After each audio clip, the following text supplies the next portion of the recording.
თეთრი ყვავილი და თეთრი პეპელა, ხობესთან მაღალ ღეროზე. გიორგი მწერა-კითხვა 1 წელია რაც დაიწყო. ახლა უკვე თავისუფლად კითხულობს, თუმცა თავიდან ყველაფერი სხვანაირად იყო. მე გამიჭირდა კითხვის სწავლა. კითხვის სწავლა გიორგის მსგავსად მის კლასელებსაც გაუჭირდათ. შარშანდელი პირველ კლასელებისგან განსხვავებით ისინი კითხვას ახალი მეთოდით სწავლობენ.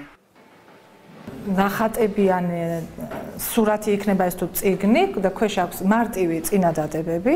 ბავშვს წაუკითხავ ესე იგი ჯერ ერთხელ, ხმამაღლა, მეორედ, მერე გაამეორებინე ჯგუფურად და ბავშვი იმახსოვრებს თვალით. ეს უფრო მხედველობითი მეხსიერებაა. ბავშვი იმახსოვრებს თვალით, წინადადებას მაგალითად წერია ბავშვი შედის სკოლაში ან რაღაცა მსგავსი რა.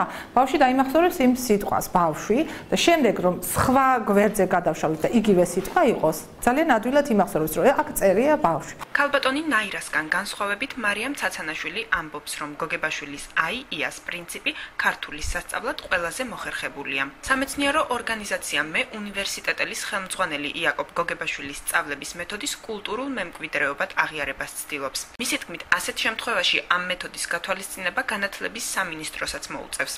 აქ საუბარი არ არის იმაზე, რომ როცა ის კულტურული მემკვიდრეობის ძეგლად გამოცხადება, მხოლოდ და მხოლოდ იაკობ გოგებაშვილის დედაენა იქნეს შეტანილი.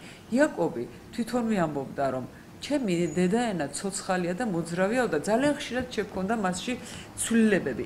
ამიტომ, როდესაც ეს აღიარება მოხდება, განათლების სამინისტრო ახალი საამბანე წიგნების შემუშავების დროს ამ მეთოდს არ შეცვლის, თორემ იქ შეიძლება დეტალები შეიცვალოს.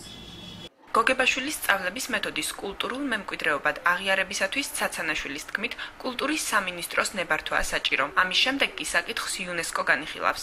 შემაშფოთებელი სტატისტიკა გამოაქვეყნა თვითონ იუნესკომ, რომ მსოფლიოში 6000 ენაო და ყოველ ორ კვირაში ერთხელ თითო ენა ქრებაო. ამიტომ ძალიან გთხოვთო, რომ ყველა თქვენს ენას გაუფრთხილდითო. თუ სწავლების მეთოდს შეს ქვეყანაში საფრთხე დაუდგება, თავისთავად ცხადია, გარკვეული პერიოდის შემდეგ იგი გაქრობის საფრთხის წინაშე შესაძლებელია აღმოჩნდეს.